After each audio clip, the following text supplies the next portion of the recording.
Nothing that's been revealed, I want to make this really clear at the very beginning, nothing that's been revealed about Chris Kaba would justify an unwarranted killing of him on the streets by a police officer or anybody else.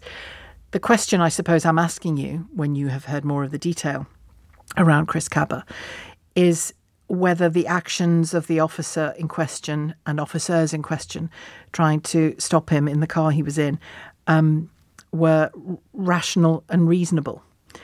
And I suppose my next question would be, do you have sympathy for, an understanding of, do you think, the pressures that police officers face on the street, and not just pressures, but threat sometimes to their own life? 0345 6060 973, the number to call. You can send a WhatsApp message on that number. You can text 84850. Let's get some context to all of this from Fraser Knight, LBC's reporter at the Old Bailey. Fraser, these restrictions that have been lifted, tell us about them.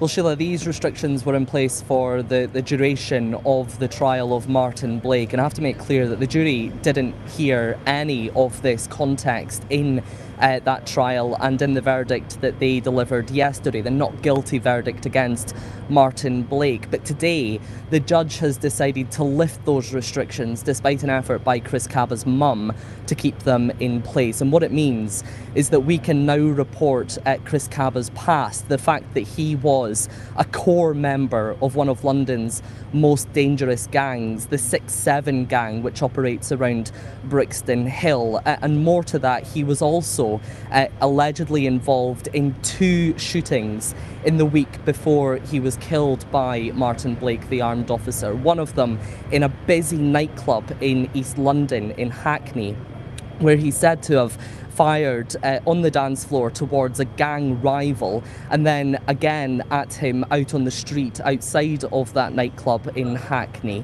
And it was the car that was involved in that, also said to have been involved in another shooting which happened just the night before Chris Kaba was killed, this time in Brixton. And during the trial of Martyn Blake, the jury did hear that the intelligence that he had at the time was not that Chris Kaba was driving the car, but rather that the car was involved in the shooting the night before. The suspects and the weapon still at large, and it's the 17 seconds that unfolded when the car was forced to stop. It started ramming its way, trying to get past the police officers, when Martyn Blake opened fire on Chris Kaba, shooting him once through the windscreen in the head, killing him, that the jury focused on. But really, this past, of Chris Kaba, we can now reveal some of his previous convictions as well. He had a violent past. He'd been in jail before, those convictions going all the way back to when he was 13 years old, involving knife offences, gun offences, and others of violence. Chris Kaba's mum trying to keep that sealed until an inquest into his death has happened, but the judge here at the Old Bailey deciding that those restrictions can be lifted, and we can now report that. And the family wanted them kept hidden, is that right? They did, yes. The reasoning for that was the inquest which will take place into Chris Kaba's death. They didn't want this information to prejudice any of that hearing, but that inquest could take years, potentially. And so the judge here has decided, after this acquittal of Martyn Blake, after the jury focused solely on the incident at hand, that those details can be reported. Of course, we've heard and I seen here last night outside the Old Bailey the pain of Chris Kaba's family, who claim that they haven't seen any justice. They've been left with a deep pain of injustice, they say. But of course, this has gone through a trial, a 3-week trial. It's followed to an investigation by the independent police watchdog, which lasted 6 months, and then a decision by the Crown Prosecution Service, which lasted 6 months, deciding that this trial should go ahead, that there was a chance of a conviction happening here. But yesterday, after just 3 hours or so of deliberating, the jury returning that not guilty verdict of murder. Thank you very much indeed, Fraser. Fraser Knight, LBC's reporter at the Old Bailey.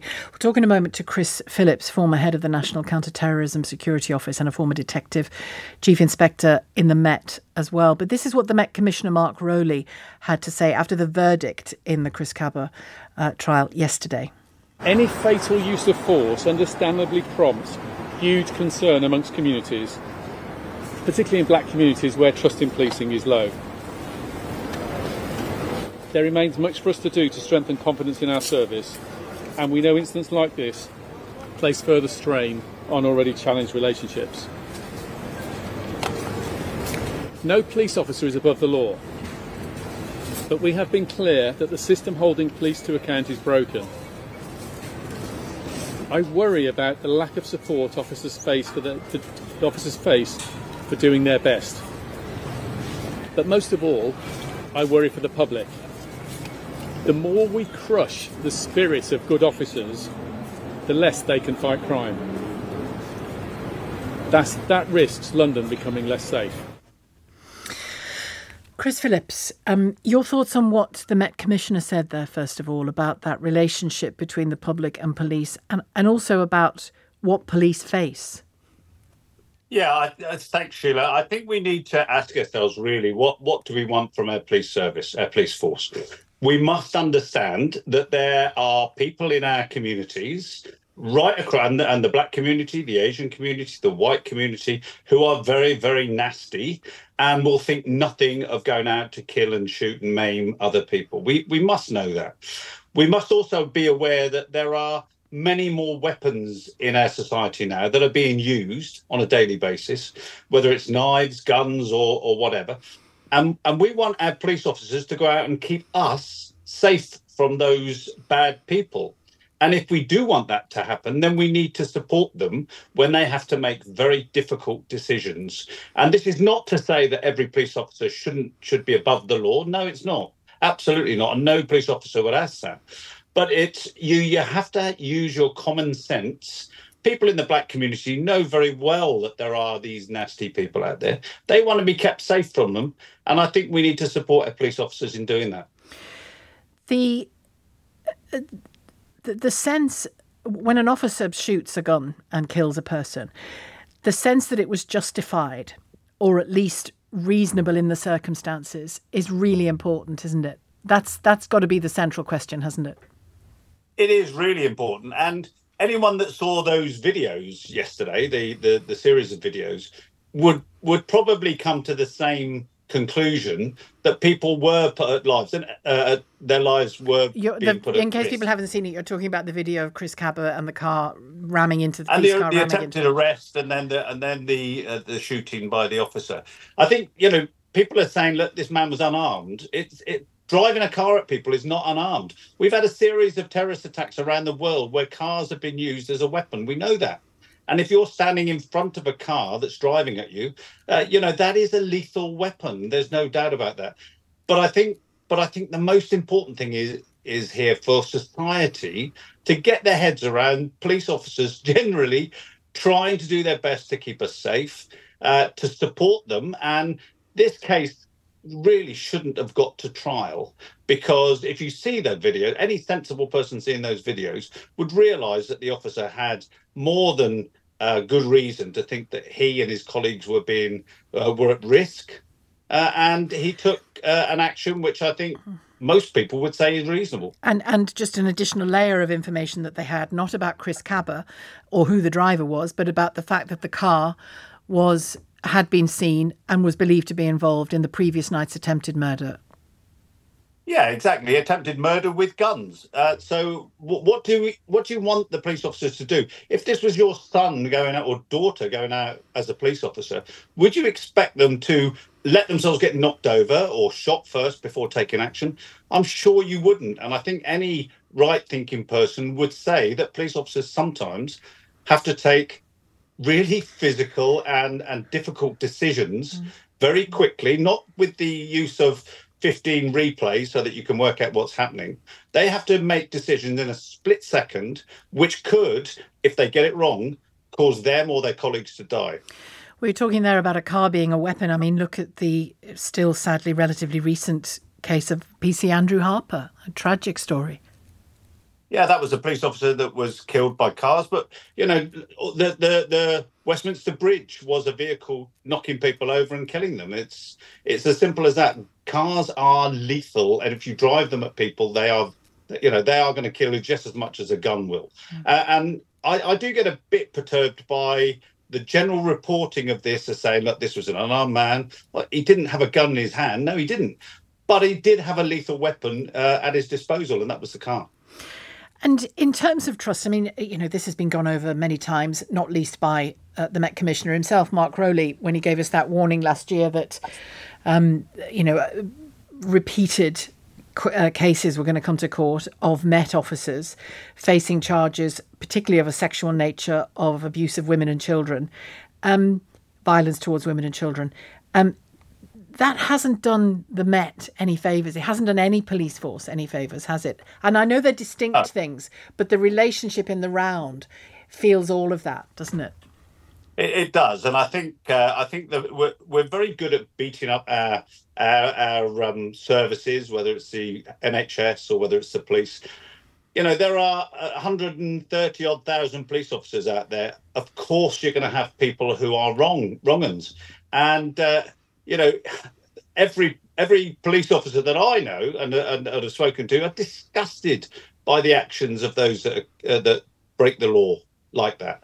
But that doesn't mean to say that all officers should be treated as criminals. No, it doesn't. We need the police to keep us safe.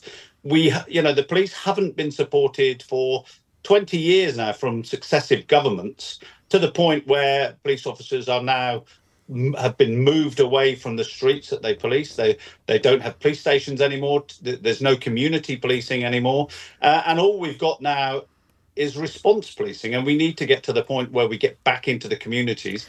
As I was a community officer for many years in the 80s. Yeah. And, you know, it was difficult then. No, I was just saying in the newsroom earlier, I remember one of my first conversations with you, Chris, on this programme, probably almost a decade ago now, when you said that the police, well, you were talking about the cuts and how difficult that was making things, but also how relational a police service and a police force had to be. It had to be about relating to the community you're policing, first and foremost. Absolutely. And we've lost, I mean, there are three aspects really to policing. One is community policing, which is what the UK police has always been based on.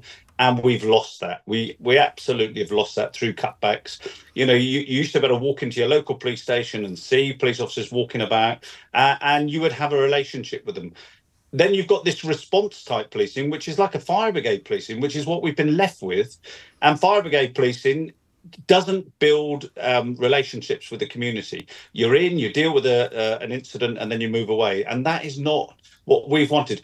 I mean, Sheila, I remember years and years of polls about what do people want from policing, and they wanted more bobbies on the beat. Well, what's happened to that? You know, yeah. I mean, why has that been taken away? Because no one would have voted for it. Thank you very much, as ever, Chris. Chris Phillips, former head of the National Counter-Terrorism Security Officer, and as he said there, a former Bobby on the beat himself originally, former Detective Chief Inspector as well of the Metropolitan Police.